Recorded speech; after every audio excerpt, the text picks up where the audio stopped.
Hey guys, welcome back to my YouTube channel. I hope you all are good. Yes, after long time video ಮಾಡ್ತಾ ಇದ್ದೀನಿ.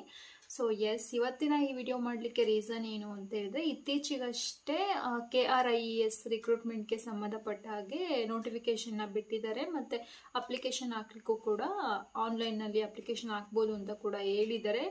So ನಾನು ಕೂಡ almost ಒಂದು 2 ಡೇಸಿಂದ try ಮಾಡ್ತಾ ಇದ್ದೀನಿ. 21st try ಮಾಡ್ತಾ ಇದ್ದೀನಿ. ಟಿಲ್ ಇವತ್ತಿನವರೆಗೂ ಕೂಡ ಟ್ರೈ ಮಾಡ್ತಾನೆ ಇದ್ದೀನಿ ಅಪ್ಲಿಕೇಶನ್ ಹಾಕ್ಲಿಕ್ಕೋಸ್ಕರ ಅಂತ ಹೇಳಿ. ಬಟ್ ಅಪ್ಲಿಕೇಶನ್ ಹಾಕ್ಲಿಕ್ಕೆ ಆಗ್ತಾನೆ ಇಲ್ಲ. ನನಗೆ ಗೊತ್ತಾಗ್ತಿಲ್ಲ, ಮೇ ಬಿ ನನ್ನೊಬ್ಳಿಗೆ ಈ ಥರ ಪ್ರಾಬ್ಲಮ್ ಆಗ್ತಿದ್ಯೋ ಅಥವಾ ಬೇರೆ ಯಾರೆಲ್ಲ ಆಸ್ಪಿರೆಂಟ್ಸ್ಗಳು ಇದ್ದೀರಾ, ಸೊ ಯಾರೆಲ್ಲ ಕ್ಯಾಂಡಿಡೇಟ್ಸ್ ಅಪ್ಲಿಕೇಶನ್ಸ್ಗಳನ್ನ ಹಾಕ್ತಿದ್ದೀರಾ, ಸೊ ಅವ್ರಗಳಿಗೂ ಇದೇ ಥರ ಪ್ರಾಬ್ಲಮ್ ಆಗ್ತಿದ್ಯಾ ಗೊತ್ತಿಲ್ಲ ನನಗೆ. ಸೊ ಹಾಗಾಗಿ ನನಗಾಗ್ತಿರೋ ಪ್ರಾಬ್ಲಮ್ನ ಶೇರ್ ಮಾಡ್ಕೊಳ್ಬೇಕು ಅಂತ ಅನ್ನಿಸ್ತು. ಸೊ ಹಂಗೆ KRIES ರಿಕ್ರೂಟ್ಮೆಂಟ್ ಆಗ್ತಾ ಇದೆ. ಸೊ 15th ಅಪ್ಲಿಕೇಶನ್ ಓಪನ್ ಆಗುತ್ತೆ ಅಂತ ಹೇಳಿದ್ರು. ಸೊ ನಾನು ಆಲ್ಮೋಸ್ಟ್ 21st ಅಪ್ಲಿಕೇಶನ್ ಹಾಕ್ಲಿಕ್ಕೆ ಟ್ರೈ ಮಾಡ್ತಿದ್ದೀನಿ. ಬಟ್ ನನಗೆ ಇದುವರೆಗೂ ಲಾಗಿನ್ ಆಗೋಕ್ಕೆ ಆಗ್ತಿಲ್ಲ. ಅಂದರೆ ಆ ಅಪ್ಲಿಕೇಶನ್ನ ಓಪನ್ ಮಾಡೋಕ್ಕೆ ನನಗೆ ಆಗ್ತಾ ಇಲ್ಲ.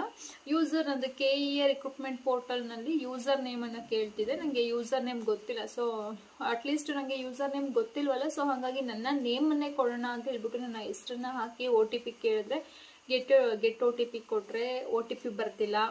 ಅಟ್ಲೀಸ್ಟ್ ಫರ್ಗಾಟ್ ಯೂಸರ್ ನೇಮ್ನ ಕೊಟ್ಟು ಹೊಸದಾಗಿ ಯೂಸರ್ ನೇಮ್ನ ಕ್ರಿಯೇಟ್ ಮಾಡ್ಕೊಳ್ಳೋಣ ಅಂತ ಹೋದರೆ ಅಲ್ಲೂ ಕೂಡ ಏನೂ ಪ್ರಯೋಜನ ಆಗ್ತಿಲ್ಲ. ಓಕೆ, ಡಿಜಿಲಾಕರ್ ಮೂಲಕ ಸೈನ್ ಅಪ್ ಆಗ್ಬೋದಾ, ಸೈನ್ ಇನ್ ಆಗ್ಬೋದಾ ಅಂತ ಚೆಕ್ ಮಾಡೋಕೆ ಹೋದರೆ ಅಲ್ಲೂ ಕೂಡ ನೋ ಯೂಸ್, ಏನೂ ಆಗ್ತಿಲ್ಲ.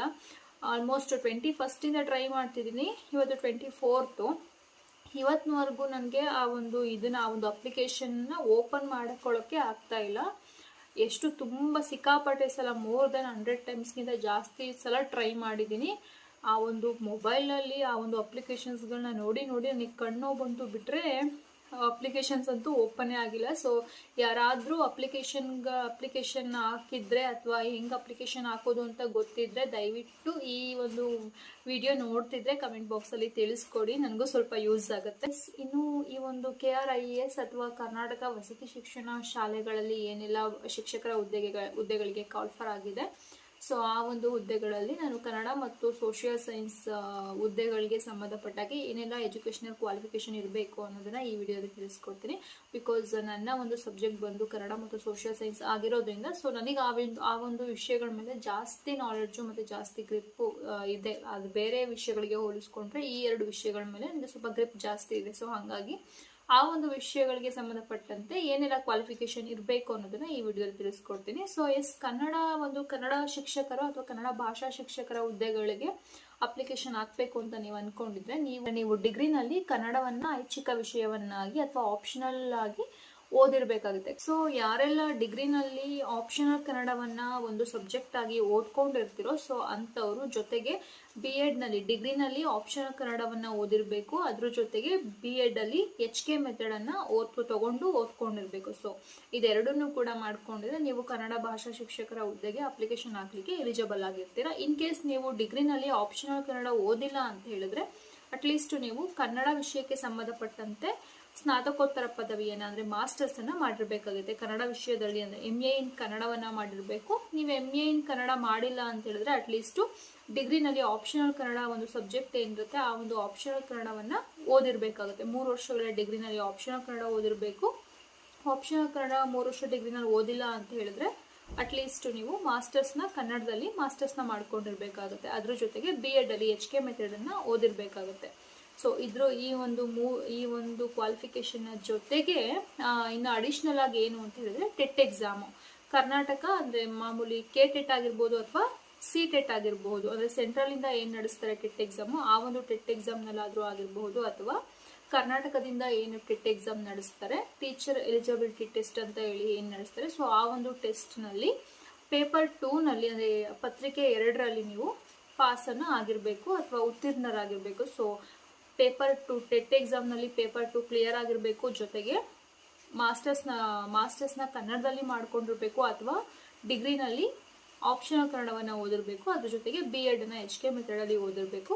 ಸೊ ಇಷ್ಟು ಇತ್ತು ಅಂತ ಹೇಳಿದ್ರೆ ನೀವು ಕನ್ನಡ ಭಾಷಾ ಶಿಕ್ಷಕರ ಹುದ್ದೆಗಳಿಗೆ ಅಪ್ಲಿಕೇಶನ್ ಹಾಕ್ಲಿಕ್ಕೆ ಎಲಿಜಿಬಲ್ ಆಗಿರ್ತೀರಾ. ಸೋಷಿಯಲ್ ಸೈನ್ಸಿಗೆ ಬರೋದಾದ್ರೆ ನೀವು ಸಮಾಜ ವಿಜ್ಞಾನ ಶಿಕ್ಷಕರ ಹುದ್ದೆಗೆ ಅಪ್ಲಿಕೇಶನ್ ಹಾಕಬೇಕು ಅಂತ ಹೇಳಿದ್ರೆ ಡಿಗ್ರಿನಲ್ಲಿ history, economics, political science, sociology, ಅದ್ರ ಜೊತೆಗೆ ಜಿಯೋಗ್ರಫಿ, ಈ ಇಷ್ಟು ಸಬ್ಜೆಕ್ಟ್ಗಳಲ್ಲಿ ಯಾವುದಾದ್ರೂ 2 ಸಬ್ಜೆಕ್ಟ್ಗಳನ್ನ ತಗೊಂಡು ನೀವು ಡಿಗ್ರಿಯನ್ನು ಕಂಪ್ಲೀಟ್ ಮಾಡ್ಕೊಂಡಿರಬೇಕು. History, economics, political science, sociology ಮತ್ತು ಜಿಯೋಗ್ರಫಿ, ಈ 5 ಸಬ್ಜೆಕ್ಟ್ಗಳಲ್ಲಿ ಯಾವುದಾದ್ರೂ 2 ವಿಷಯಗಳನ್ನು ಕುರಿತಂತೆ ನೀವು ಅಥವಾ 2 ವಿಷಯಗಳನ್ನ ತಗೊಂಡು ನೀವು ಡಿಗ್ರಿಯನ್ನು ಕಂಪ್ಲೀಟ್ ಮಾಡ್ಕೊಂಡಿರಬೇಕು. ಅಥವಾ ಮಾಸ್ಟರ್ಸ್ನಲ್ಲಿ ಈ ಒಂದು 5 ಸಬ್ಜೆಕ್ಟ್ಗಳಲ್ಲಿ ಯಾವುದಾದ್ರು ಒಂದು ಸಬ್ಜೆಕ್ಟ್ಗೆ ಸಂಬಂಧಪಟ್ಟಾಗೆ ನೀವು ಮಾಸ್ಟರ್ಸನ್ನು ಕಂಪ್ಲೀಟ್ ಮಾಡ್ಕೊಂಡಿರ್ಬೇಕಾಗುತ್ತೆ. ಅದ್ರ ಜೊತೆಗೆ ಅಡಿಷ್ನಲ್ ಆಗಿ BEd ಅಲ್ಲಿ ಮಾಮೂಲಿ HK ಮೆಥಡ್ ಅಥವಾ ಸೋಷಿಯಲ್ ಸೈನ್ಸು ಮತ್ತು ಕನ್ನಡವನ್ನು ಓದ್ಕೊಂಡಿರಬೇಕು. ಅದ್ರ ಜೊತೆಗೆ ಅಡಿಷ್ನಲ್ ಆಗಿ KTET ಎಕ್ಸಾಮ್ನಲ್ಲಿ ಪೇಪರ್ 2 ಕಂಪಲ್ಸರಿ ಪಾಸ್ ಮಾಡಿರಲೇಬೇಕು. In case KTET exam pass ಆಗಿಲ್ಲ ಅಥವಾ CTET ಎಕ್ಸಾಮ್ ಪಾಸ್ ಆಗಿಲ್ಲ, ಎರಡರಲ್ಲಿ ಯಾವ್ದು ಪಾಸ್ ಆದರೂ ಓಕೆ. ಇನ್ ಕೇಸ್ ಎರಡೂ ಪಾಸ್ ಆಗಿಲ್ಲ ಅಂತ ಹೇಳಿದ್ರೆ ಅಪ್ಲಿಕೇಶನ್ ಹಾಕಲಿಕ್ಕೆ ಎಲಿಜಿಬಲ್ ಇರೋದಿಲ್ಲ. ಇನ್ ಕೇಸ್ ಹಂಗಾದ್ರೂ ಅಪ್ಲಿಕೇಶನ್ ಹಾಕ್ಬಿಟ್ಟಿದ್ದೀರಾ ಅಂತ ಹೇಳಿದ್ರೆ ಲಾಸ್ಟಲ್ಲಿ ಡಾಕ್ಯುಮೆಂಟ್ ವೆರಿಫಿಕೇಶನ್ ಟೈಮ್ನಲ್ಲಿ ಅದು ಪ್ರಾಬ್ಲಮ್ ಆಗುತ್ತೆ. ಸೊ ಎಸ್, ಕನ್ನಡ ಮತ್ತು ಸೋಷಿಯಲ್ ಸೈನ್ಸ್ ವಿಷಯಗಳಿಗೆ ಸಂಬಂಧಪಟ್ಟಂತೆ ನನಗೆ ಗೊತ್ತಿರುವಂತಹ ಅಷ್ಟು ವಿಷಯಗಳನ್ನ ಶೇರ್ ಮಾಡ್ಕೊಂಡಿದ್ದೀನಿ.